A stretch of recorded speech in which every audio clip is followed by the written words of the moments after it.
Have you ever thought about what if one day you fell in love with artificial intelligence? Welcome to Soul Echo. Today is March 3rd, 2026. We're in Xiamen University. I'm your host, Carol.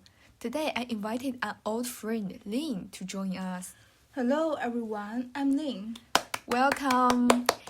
Today's topic is artificial intelligence as a romantic companion, emotional connection in the digital age. First, I want to ask a personal question. If there is an AI who talks to you every day, remembers what you like, and never argues with you, would you consider establishing an emotional connection with it? Well, probably not. But if it was a few years ago, I was really lonely and stressed at the time. To be honest, I may say yes. Whoa, this is a very honest answer. Actually, in 2018, a Japanese man married a virtual singer named Miku. It even cost him about 80,000 ringgit. At that time, everyone thought he was crazy. But now, more and more people accept AI partners. What do you think? I don't think this is a special situation, but more of a social trend. People are tired today. Do you feel that everyone has become an isolated island? Do you mean atomization? That's right. Social pressure is great, and dating is very expensive. Do you want to get married? Houses, cars, children, any of them can crush you, not to mention those who have been hurt in interpersonal relationships, being deceived, disappointed, betrayed. Ask them to open their hearts and love again. It's too difficult. Yeah, AI is calming. It won't judge you, won't argue with you, and won't disappear suddenly. Yes, if you send a text message, it will reply. When you are sad, it will comfort you. You don't even have to dress up or worry about what to say. This kind of low risk, high stability emotional support attracts more and more people.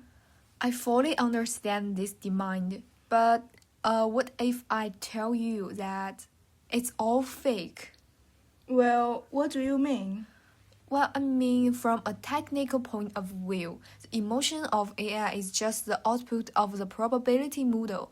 Flaherty argues that AI systems process information without genuine understanding or consciousness. When it says, I love you, it's just the calculation result of what should I reply to the user next. But the feeling of being comforted is real, isn't it? Yes, it's true, but my question is, won't this real feeling really keep us away from real intimacy? What? You mean it is addictive?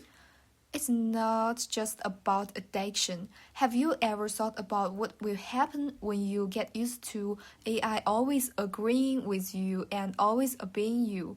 When you return to the real world and face real people, they may be angry, say no, and have their own emotions.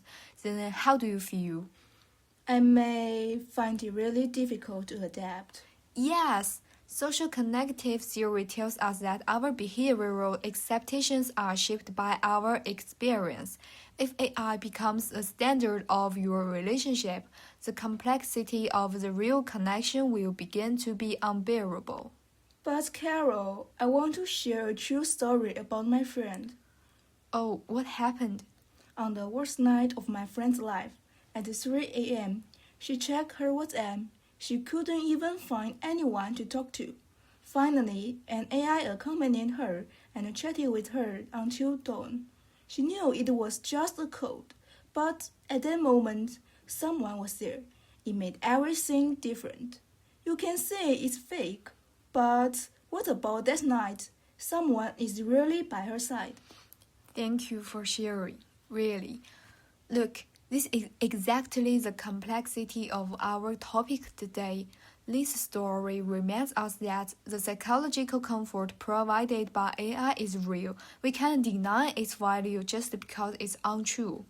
That's right. In cyberpsychology, there is a concept called unconditional positive regard, which is very rare in real life relationships. AI brings a sense of security to many people, especially those with social anxiety disorder or attachment trauma. I agree that the sense of safety has real value. But what I want to follow up is this kind of safety actually another kind of cage? Hearing you say that, I think of the child robot Eliza in 1966. Scientists in Massachusetts Institute of Technology created it, and then its secretary and students began to confide in it, thinking that it really understood them.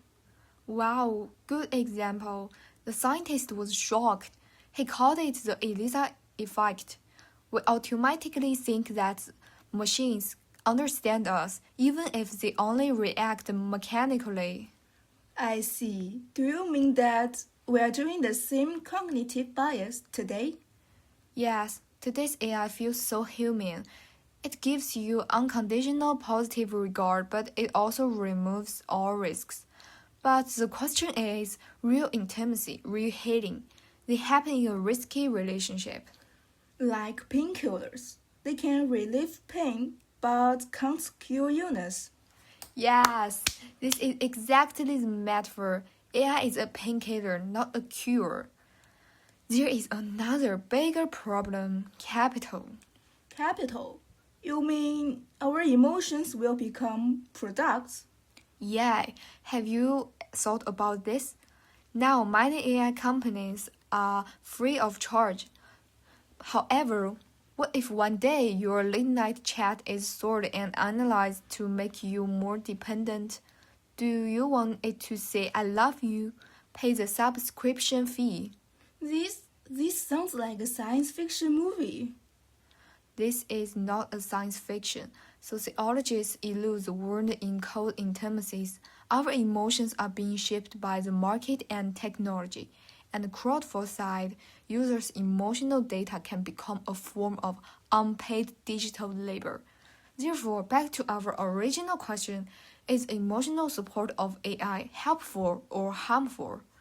That question is really difficult. But I still think that for many people, this is compensation, not harm.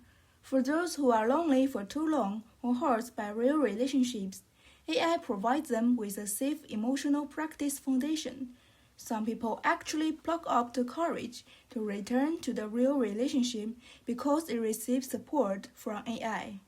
The metaphor of practice field is very interesting, but what I'm worried about is that if you get used to always win in practice, what will happen when you return to the real game?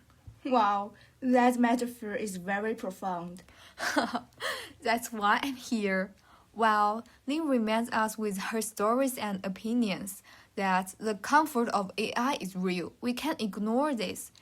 I try to remind everyone that behind this sense of comfort, there may be costs that we have not fully seen. Yes, I don't think it's a question of right or wrong. Exactly. It's more like a mirror reflecting our loneliness and the emotional struggle we face in the digital age. But I agree with one thing now. No matter how AI looks like human beings, no matter how it comforts us, it should never be a wall between us and the real world. There is a saying, we need to learn to use technology to encourage people-to-people dialogue, not to replace it. So we should use AI to support real relationships, not to replace them. I like our conversation today. Lane, thank you for sharing your stories and ideas.